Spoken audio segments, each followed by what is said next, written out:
կարմիր թելով անցնում է առաջարկներ հասարակությանը, ինքնության, անվտանգության, սոցիալական հարցերի եւ հետեւելով նաեւ առաջարկ Հայաստանին ծրագրին կարելի է ասել, որ այս ոլորտների վերաբերյալ եւ լուրջ վերլուծություններ եւ առաջարկներ են ներկայացվում հասարակությանը։ Ոնց է գնահատում, հասարակությանը հասնում է դա,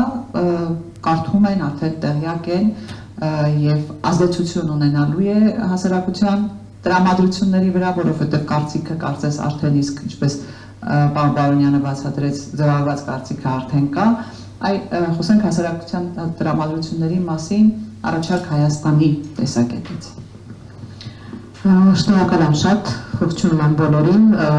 Իրականում ամիսներ առաջ, երբ որ հայտարարվեց առաջարկ Հայաստանին ծրագրի մեկնարկի մասին, բնականաբար կային դրան նախորդող շատ վերլուծություններ, թե որքանով ծրագիրը կհաջողի, որքանով կդառնա հոգեհարազատ մարդկանց, որքանով կլինի ճանաչելի եւ ընդունելի հասարակության տարբեր շերտերի կողմից։ Բնականաբար մասնագիտական կարծիքները իմ գործընկերների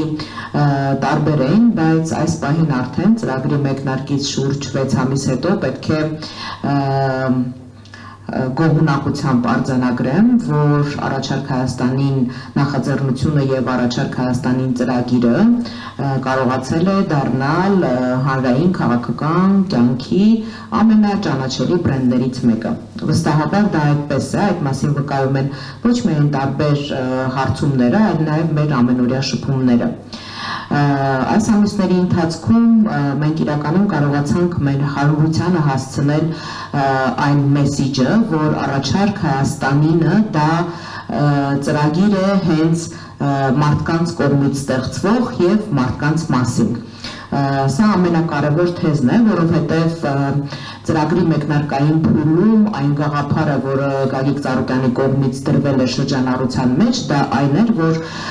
պետք է սկզբունքորեն փոխվեն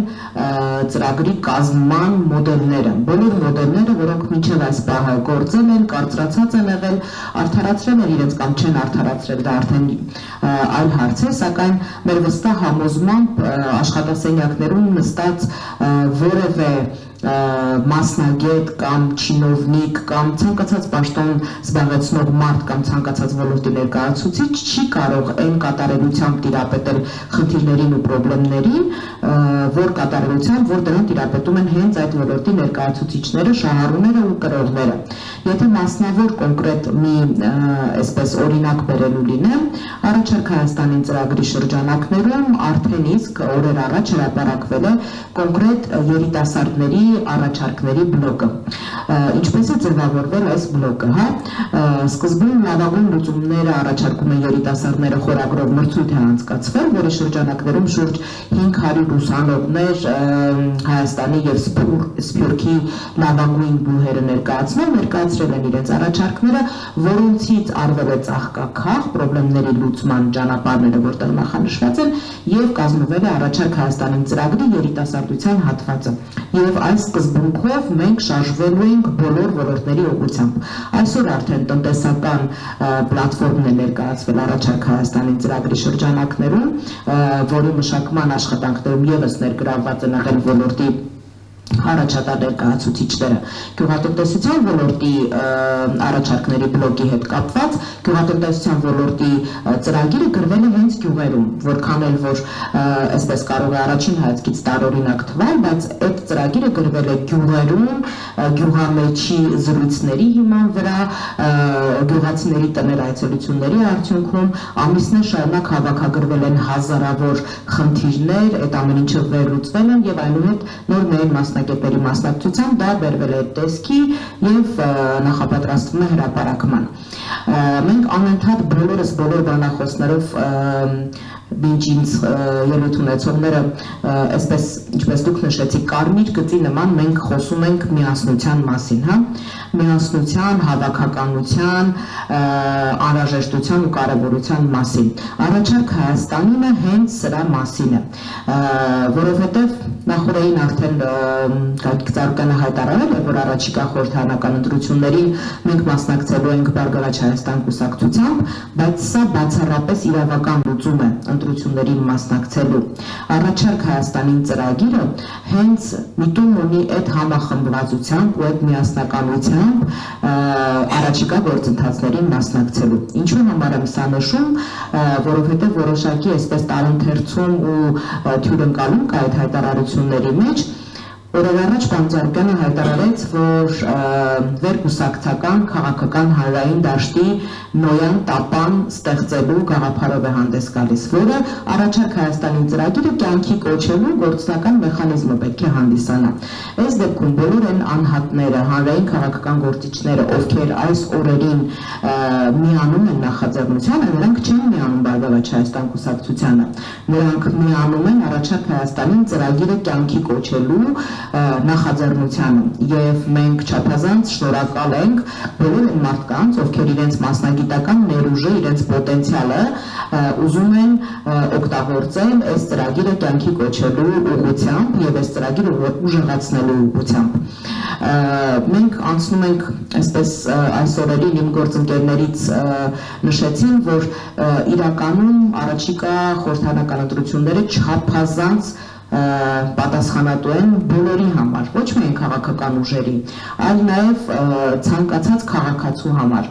Ես լավատեսորեն ուզում եմ հավատալ, որ մեր հայրենակիցներից, մեր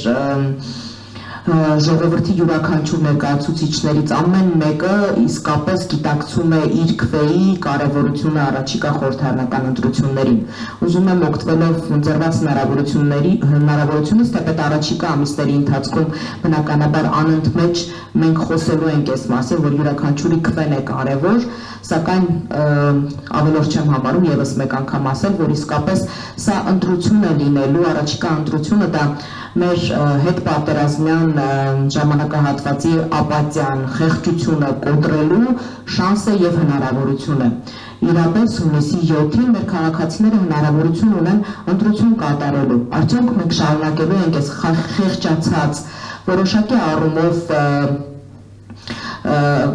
գլուխներս խոնարհած վիճակով ապրել, թե հնարավորություն ունենք մեր ազգային արժանապատվության, ինքնության վերագտման եւ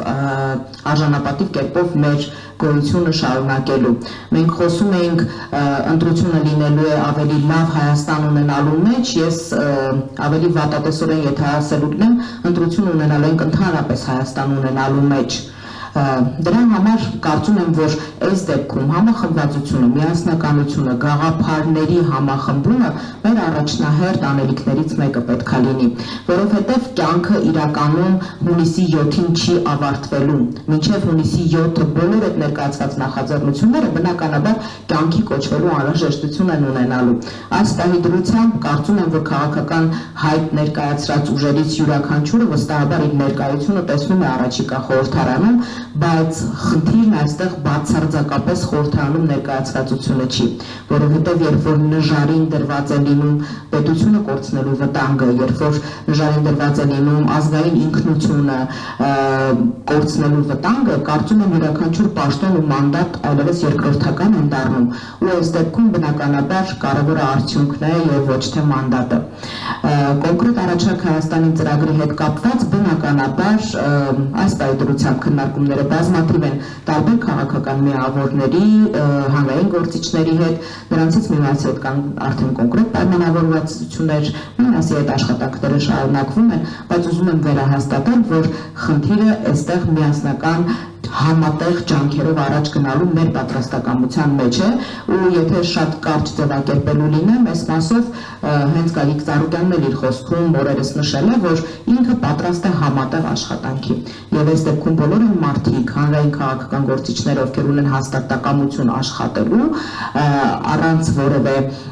հետին մտքի եւ առանց որևէ պաշտոնամանդատա ակնկալիքների, բնականաբար մենք բաց ենք համագործակցության համար ու սիրով պատրաստ ենք համատեղ ճանապարհ անցնել, որովհետև կոնկրետ այն ոլորտները, որոնք որ նախանշված են, որ այս օրերին իրականություն են դառնում դրանց հետ կապված ծրագրերի մշակումը, դրանք այն խնդիրներն ու խնդիրներն են, որոնք ամենօրյա ցավալիորեն ամենօրյա ռեժիմով բախում են յուրաքանչյուր մեր հայրենակցի դուռը, դա աշխատատեղերի բացակայությունն է, դա համատարած անարդարությունն է, դա ցավոք սրտի վերջին տարիներին նաև թմրամիջոցների ռեսուրսների օգտագործման ծավալների կատաստրոֆիկ ավելացումն է։ Այս օրերին մարզաշխարհի հազարավոր ներկայացուցիչներ լծված են հենց թմրամիջոցների դեմ պայքարի ծրագրի մշակման աշխատանքներին, եւ այս աշխատանքները չեն սկսել նոր եւ չեն ավարտվելու հունիսի 7-ին։ Վստահաբար դրանք լինելու են շարունակական, որովհետեւ դա մեր ապագայի խնդիրն է, մեր առողջ ապագա ունենալու հարցն է։ Եթե չկա առողջ երիտասարդություն, բնականաբար չկա նաեւ ապագա, ինչի մասին ենք մենք հիմա խոսում եւ մտածում ու անհանգստանում։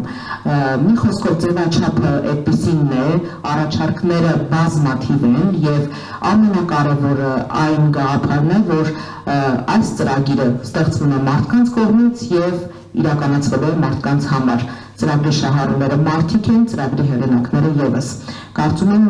սա այդ ընդհանուր միասնականության գաղափարի մեջ ամենակարևոր դրույթներից մեկն է եւ բնականաբար որևէ նախընտրական կամ ընտրական գործընթաց բնական է, որ չի կարող գոյատևել առանց սոցիոլոգիայի։ Դա շատ կարևոր է, այստեղ եւս վիճակագրական տվյալներ նշվեցին, բայց կարծում եմ, որ այս օրերին, հատկապես այս օրերին, երբ որ յուրաքանչյուր վայրկյան հանրային տրամադրությունները իրապես փոխվում են, որովհետև որևէ մեկիս համար գաղտնիք չէ, որ երբ գործ ունես մանիպուլյացիաների, երբ գործ ունես այսպես հանրային տրամադրությունները, հանրային նյարդերը պրոֆեսիոնալ կերպով դա իրացվում է քննադատությամբ հանդես գալու, դա այդպես է, բայց օրինակի համար նույն եթե իշխանությունների դեպքում վերցնենք 8 տարի հանդես գալ նախորդող 10 տարիների իշխանության քննադատությամբ, որքանով է սա արդյունավետ։ Ես ուզում եմ հավատալ, որ մենք առաջիկա նախընտրական քարոզարշավի շրջանակներում բնականաբար ուզում եմ կոչով նաև դիմել բոլոր մնացած քաղաքական ուժերին, որ բացառենք ատելության խոսքը, բացառենք այդ ամեն ինչը, հանդես գանք սկզբունքային, կառուցողական խոսույթով փորձենք մարդկանց տեղ հասցնել այն անելիքները, որոնցով որ մենք նախատեսում ենք եւ նախապատրաստվում ենք հանդես գալ։ Այս դեպքում կոնկրետ մենք ունենք մեր առաջարկը Հայաստանին, որը կազմված է տարբեր ոլորտների լավագույն ներկայացուցիչների մասնակցությամբ, բայց ամենակարևորը այդ ծրագրերը մշակվելու ստեղծվել են հենց կոնկրետ ոլորտների ներկայացուցիչների առաջարկներով եւ իրենց նախանշած լուծումներով։ Կարծում եմ, որ սա հաջողվելու այսպես ամենակարճ ճանապարհներից մեկն է։ Շնորհակալություն Տիկին Տոնոյան։ Ձեր խոսքում նշեցիք Նոյան Տապանի գաղափարի մասին, որը պետք է լինի ըստ էության քաղաքական, մասնագիտական մտքի Նոյան Տապան եւ յուրաքանչյուր ոք այստեղ կարող է գտնել օգտակար լինելու իր հնարավորությունը։ Հետաքրքիր գաղափար է, բայց ակնհայտ է, որ դա առաջացրեց այսպես հակաքարոզչության, սև քարոզչության, այսպես նոր առիթ դարձավ եւ արդյոք դուք հաշվարկել եք, որ դա կարող է հակաքարոզչություն առաջացնել եւ կոմֆորտ պայմաններում աշխատել հնարավոր չի լինելու, որովհետեւ սովորաբար լավ գաղափարները կոմֆորտ պայմաններում չեն իրացվում։ Ունեիք այդպիսի հաշվարկ։ Բնականաբար ունեինք եւ որևէ մեկի համար գաղտնիք չի, որ ցանկացած լավ գաղափար, անգամ եթե դա լինի ամենաիդեալական եւ ամենափայլուն գաղափարը, միևնույն է, եթե կա նպատակ եւ կոնկրետ հրահանգ պիտակավորելու այդ գաղափարը, միևնույն է դա լինելու է։ Երբ մենք խոսում ենք հանրային, վերկուսակցական, քաղաքական Նոյան Տապանի գաղափարի մասին, բոլոր adekvat, բանիմաց մարդկանց մոտ դա առաջացնում է բացառապես դրական տրամադրվածություն, անկախ քաղաքական հայացքներից։ Նկատի ունեմ, որ միասնության, համախմբման, օգտակար լինելու, համատեղ ջանքերով արդյունքի հասնելու գաղափարը չի կարող բանական եւ այսպես սրտացավ եւ պրոֆեսիոնալ մարդու մոտ չառաջացնել դրական էմոցիաներ եւ ասոցիացիաներ, հա, եւ բնական է, որ մենք ստացել ենք հարյուրավոր առաջարկներ, գրավոր, բանավոր, մասնավոր զրույցների մակարդակով կապված հենց հատկապես այս գաղափարի կենսագործման հետ կապված, ինչի համար շատ շնորհակալ ենք բոլոր այդ մարդկանց, ովքեր որ հետաքրքրություն են եւ ցանկություն են ցուցաբերել միանալու գաղափարին։ Եվ բնական է, որ այո, եղել են նաեւ որոշակի մեկնաբանություններ, արհեստական բանականությամբ, այսպես սարքված որոշակի հոլովակներ եւ այլն, որտեղ ինչ որ ալեգորիաներ, ինչ որ համեմատականներ են անցկացնում, ինչ որ մարդիկ Նոյան Տապանի եւ Նոյան Տապանի բնակիչների հետ, ես շատ եմ ցավում եւ ուղղակի պետք է արձանագրեմ, որ սա բացառապես ինքնաընկալման հարց է։ Ինչպես մարդ ինքը իրեն ընկալում է, այնպես էլ վերաբերվում է կոնկրետ գաղափարին, իսկ մնացածին շնորհակալ ենք հետաքրքրության եւ միանալու ցանկության պատրաստակամության համար։